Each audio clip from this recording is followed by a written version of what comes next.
Demi menghindari razia tertib masker di masa PPKM level 3, sejumlah pengendara roda 2 nekat putar balik dan melawan arah. Informasi tersebut dan sejumlah informasi lain kami hadir dalam Fokus Newsroom.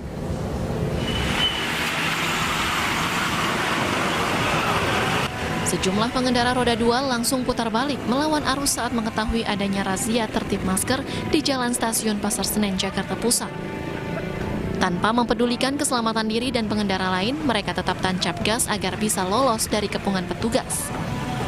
Tidak hanya pengendara roda 2, aksi nekat serupa juga dilakukan seorang pengemudi bajai.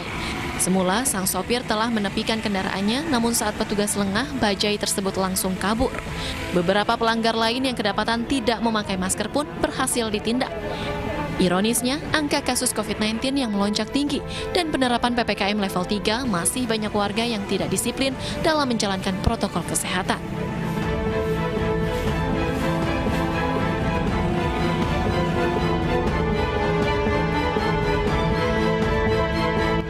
Sebuah kecelakaan terjadi di Jalan Jepara Melonggo, kilometer 11 Jepara, Jawa Tengah, terekam kamera pengawas milik warga. Dalam kecelakaan ini, angkutan mikrobus jurusan Jepara Pati menabrak kendaraan dari arah berlawanan. Seorang ibu pengendara sepeda motor dan anaknya terpental dari sepeda motor. Keduanya langsung dibawa ke rumah sakit karena mengalami luka serius. Sedangkan sebuah mobil MPV terperosok masuk selokan sedalam 3 meter. Pengemudi mikrobus langsung menyerahkan diri ke Satlantas Polres Jepara. Diduga pengemudi mikrobus tak mampu kendalikan kendaraan yang dibawanya.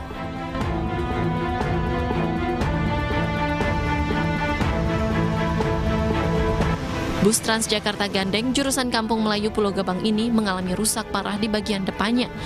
Bus ini menabrak pagar taman pembatas jalan dan rambu lalu lintas karena menghindari sepeda motor yang menyalip. Kecelakaan ini terjadi di dekat halte bus Raden Inten, Duransawit, Jakarta Timur. Tidak ada korban dalam peristiwa ini.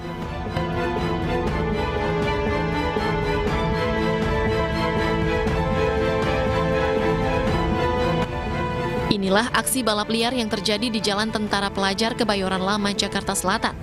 Ratusan penonton dan joki balap liar memadati jalan dari arah gedung DPR MPR menuju Kebayoran Lama hingga menutup akses pengguna jalan yang akan melintas. Saat polisi datang, pembalap liar tersebut sudah membubarkan diri. Dari penyisiran, petugas menemukan 3 anak muda pengendara motor yang menggunakan kendaraan tidak sesuai dengan surat-surat.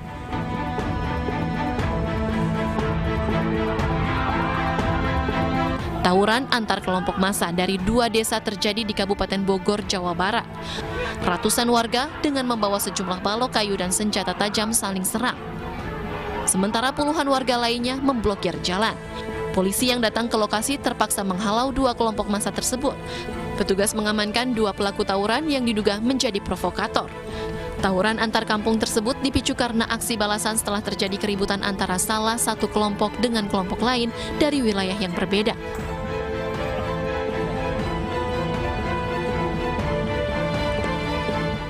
Lima anggota ormas dari 2 lembaga ditetapkan tersangka setelah terlibat bentrok di Desa Talagawangi, Kabupaten Garut, Jawa Barat, akhir Januari lalu. Kelima oknum anggota ormas ini diringkus setelah keduanya saling lapor pasca keributan terjadi.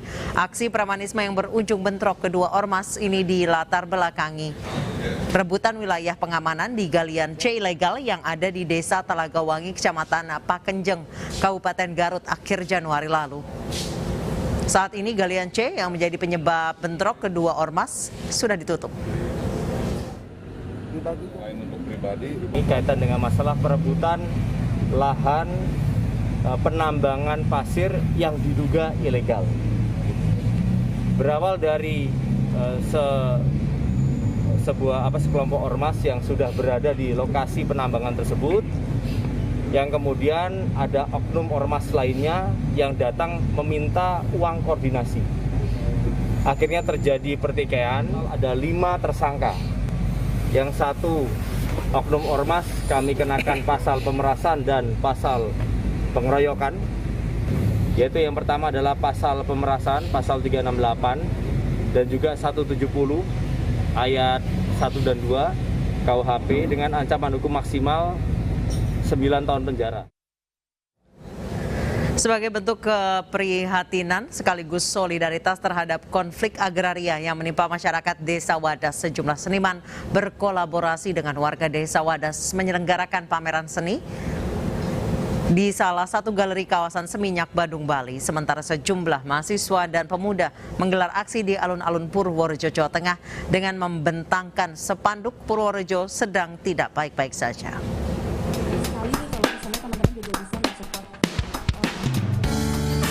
Inilah pameran seni bertajuk Kepada Tanah, Hidup, dan Masa Depan Wadas yang digelar di salah satu galeri di kawasan Seminyak, Kuta, Badung, Bali.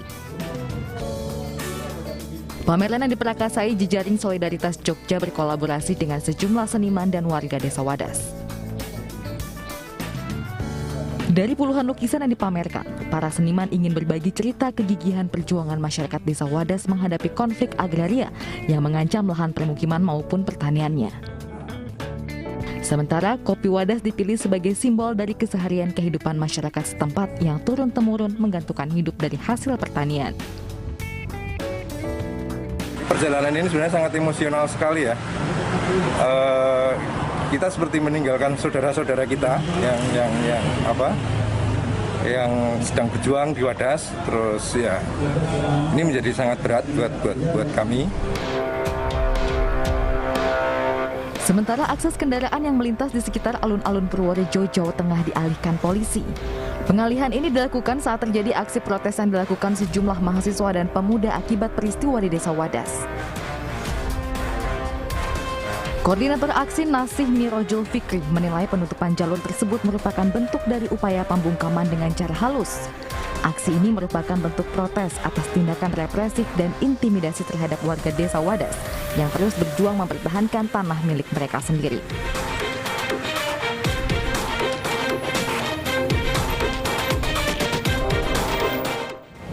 Dan pemirsa, kami sudah bergabung dengan Ali Mukhtar Ngabalin, tenaga ahli utama kantor staf Presiden, dan Usman Hamid, Direktur Eksekutif Amnesty International Indonesia. Saya ke selamat malam, Bang Ali dan Bang Usman. Ya, selamat malam Nisa. Assalamualaikum warahmatullahi wabarakatuh. Waalaikumsalam warahmatullahi wabarakatuh. Saya ke Bang Usman terlebih dahulu. Bang Usman, mengapa Amnesty International menyebut bahwa Presiden Joko Widodo beserta Gubernur Jawa Tengah ini harus bertanggung jawab terhadap konflik yang terjadi di Wadas? Ya, pertama karena pengerahan pasukan pengamanan yang terjadi di Desa Wadas itu bukanlah inisiatif dari aparat kepolisian setempat atau misalnya aparat BPN setempat, melainkan atas kebijakan di tingkat pusat yang dimulai dari misalnya Peraturan Presiden nomor 109 tahun 2020 dan juga Peraturan Presiden nomor 3 tahun 2016. Isi dari Peraturan Presiden tersebut adalah percepatan pembangunan atau percepatan pelaksanaan proyek strategis nasional. Dalam hal ini Bendungan Bener di Kabupaten Purworejo di Jawa Tengah. Nah, untuk percepatan pelaksanaan proyek strategis nasional ini, jajaran pemerintah di kementerian, misalnya Kementerian Pekerjaan Umum dan Perumahan Rakyat, itu menerbitkan surat meminta pengamanan pelaksanaan pengukuran yang terjadi di Desa Wadas. Demikian pula juga dari Kementerian ATR BPN atau Kementerian Agraria yang mengeluarkan surat yang serupa sehari setelahnya, yaitu pada 4 Februari, perihal permohonan personel pengamanan pelaksanaan inventarisasi dan identifikasi di Desa Wadas. Nah, kita tahu bahwa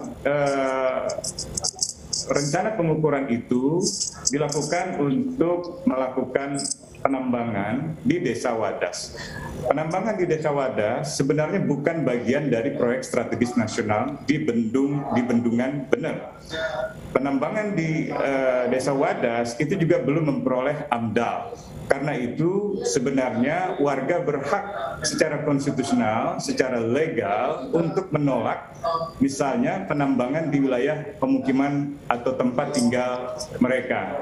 Nah, jadi saya kira apa yang terjadi di lapangan dengan pengerahan pengamanan yang sangat besar, baik itu kepolisian, TNI maupun juga Satpol pemerintahan setempat, itu merupakan penjabaran dari peraturan presiden di tingkat pusat. Tentu kalau presidennya Pak Ngabalin, saya akan bilang yang tanggung jawab adalah Presiden Ngabalin. Jadi bukan Presiden Jokowi. Jadi sebenarnya tidak ada tendensi yang sifatnya pribadi.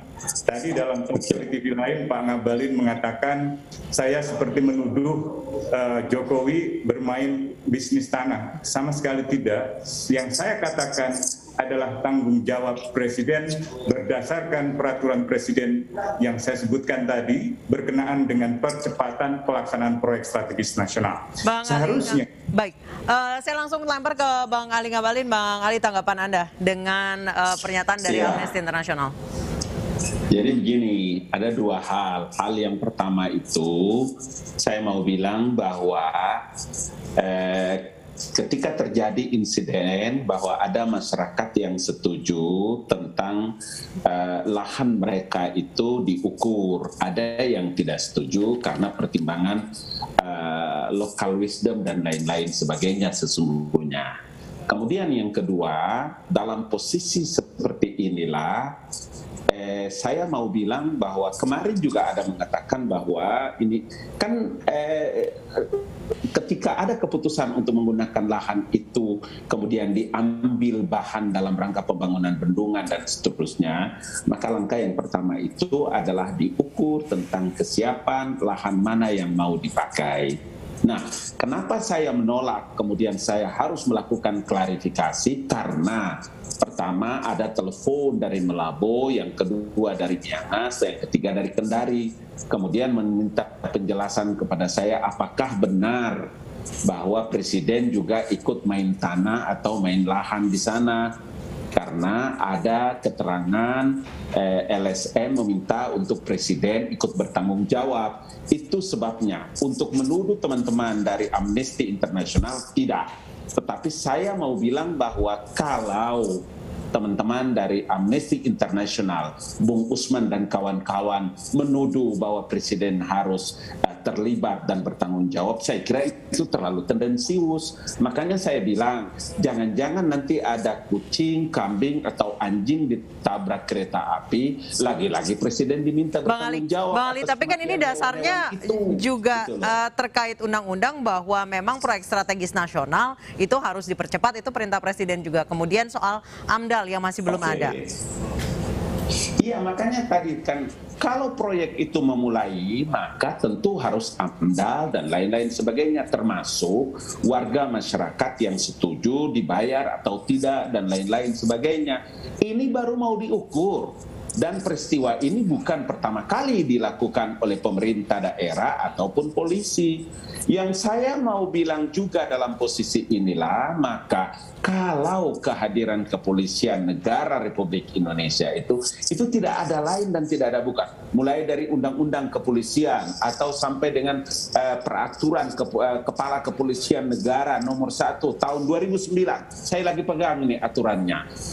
Terkait dengan apa? Permintaan BPN dalam rangka pengamanan, baik petugas maupun tugas polisi itu adalah kamtibmas, keamanan ketertiban masyarakat. Bang Ali, itu aja sebetulnya. Oke, Bang Ali, sampai pengamanannya seperti mau nangkap teroris seperti itu, emang sebelumnya petugas BPN pernah mendapatkan intimidasi dari masyarakat? Begini, Anissa, lokasinya itu lebih kurang 124 hektar. Kalau bendungannya sendiri 15 hektar, petugasnya 70 orang dari BPN. Informasi intelijen tentu jauh lebih akurat daripada informasi di medsos. Maka dalam posisi inilah diatur dalam lembaran berita negara tentang peraturan Kepala Kepolisian Negara Republik Indonesia nomor 1 tahun 2009 tentang apa? Penggunaan kekuatan dalam tindakan kepolisian. Makanya saya juga bilang, karena polisi itu adalah institusi negara, maka kita harus rawat ini institusi. Dia hadir untuk menjaga situasi keamanan agar tidak terjadi kredit di tengah-tengah masyarakat. Dan yang kedua adalah dalam informasi intelijen itulah polisi harus hadir untuk menjaga keamanan, mencegah hal-hal yang bisa terjadi lebih luas, eskalasinya dan macam-macam. Baik, saya ke Bang Usman. Bang Usman, sebenarnya yang menjadi masalah bagi Amnesty International itu soal katanya Jokowi main tanah, atau lebih ke soal cara aparat itu men-treat atau memperlakukan warga di Desa Wadas sih? Tidak ada urusannya dengan tuduhan main tanah. Saya kira itu diungkapkan dari pihak Pak Ngabalin.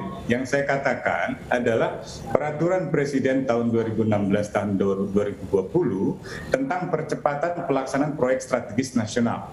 Jadi di tingkat kementerian ketika menyurati misalnya kepolisian tanggal 3 Februari atau tanggal 4 Februari, baik dari Kementerian PUPR maupun Kementerian Agraria, itu keduanya merupakan pelaksanaan penjabaran dari peraturan Presiden untuk percepatan pelaksanaan proyek strategis nasional itu. Demikian pula permintaan Kepala BPN Jawa Tengah, misalnya kepada Kapolda atau permintaan Gubernur, itu seluruhnya merupakan penjabaran dari pelaksanaan perencanaan strategis nasional yang dimaksud di dalam peraturan Presiden tersebut. Nah, wilayah Wadas bukan bagian dari proyek strategis nasional, tetapi para pelaksana di lapangan ingin melakukan penambangan di wilayah Wadas untuk keperluan konstruksi di bendungan bener yang menjadi proyek strategis nasional. Itu pertama yang menurut saya harus dipersoalkan. Yang kedua adalah perilaku aparat yang ada di lapangan. Saya tidak mengatakan semuanya. Dari mungkin ratusan atau 250 orang, ada beberapa yang melakukan tindakan kekerasan, ada beberapa yang tidak menjalankan tugasnya secara profesional. Kalau pakai Perkap nomor 1 tadi misalnya, Perkap nomor 1 dari kepolisian atau dari Kapolri, di sana ditegaskan tuh, kalau dalam konteks penggunaan kekuatan itu petugas harus menggunakan seragam, harus menggunakan rompi, jaket yang bertuliskan polisi, harus menggunakan lencana kewenangan polisi. Dan ketika mengambil tindakan pemolisian seperti penangkapan misalnya, itu harus memberitahukan secara lisan dengan meneriakkan kata polisi sambil menunjukkan rencana. Dan itu tidak terjadi di dalam beberapa peristiwa penangkapan dan kekerasan yang terjadi di Wadas. Baik, Bang Ali boleh jawab singkat? Ya, saya punya kepentingan dari kantor staf Presiden. Pertama, Kepala Staf Kantor Staf Kepresidenan Jenderal TNI Purnawirawan Muldoko telah membuat 2 tim yang sekarang ada di lokasi. Untuk apa? Pertama, untuk melakukan klarifikasi dalam rangka menjelaskan ke ruang publik atas tuduhan Presiden terlibat, kemudian menjawab pernyataan tendensius yang saya kemukakan dari teman-teman Amnesty International. Karena itulah kami perlu menjelaskan ke ruang publik, termasuk kepada Anissa dan iNews TV, agar jangan sampai masyarakat itu menerjemahkan makna-makna yang berbeda terkait dengan keterlibatan Presiden. Yang kedua, kalau pada tingkat pengamanan itulah, maka kita tahu polisi pada skala tertentu ada pada Polres, ada pada Kapolda, kalau sampai lebih gawat, eskalasi yang lebih besar tentu sampai pada Mabes. Pada posisi inilah kenapa saya perlu hadir dari kantor staf Presiden untuk melakukan klarifikasi terhadap kemungkinan-kemungkinan, sama seperti kawan dari Melabo, dari Kendari maupun dari Miangas. Karena masyarakat akan menerima materi yang berbeda. Nah, kita orang-orang pintar dan orang-orang hebat di ruang publik ini, ya, mohon maaf, punya tanggung jawab untuk mengedukasi publik supaya jangan publik itu tersesat dalam berbagai pernyataan-pernyataan yang bisa memberikan makna buruk bagi Presiden. Itu. Baik, terima kasih Bang Ali Muhtar Ngabalin, tenaga ahli utama KSP, dan Bang Usman Hamid, Direktur Eksekutif Amnesty International Indonesia, telah bergabung bersama kami di iNewsroom. Pemirsa, misteri penemuan mayat perempuan dalam kardus di pemukiman warga Kelurahan Karadenan, Cibinong, Bogor, Jawa Barat terungkap. Jangan kemana-mana, kami akan kembali usai jeda.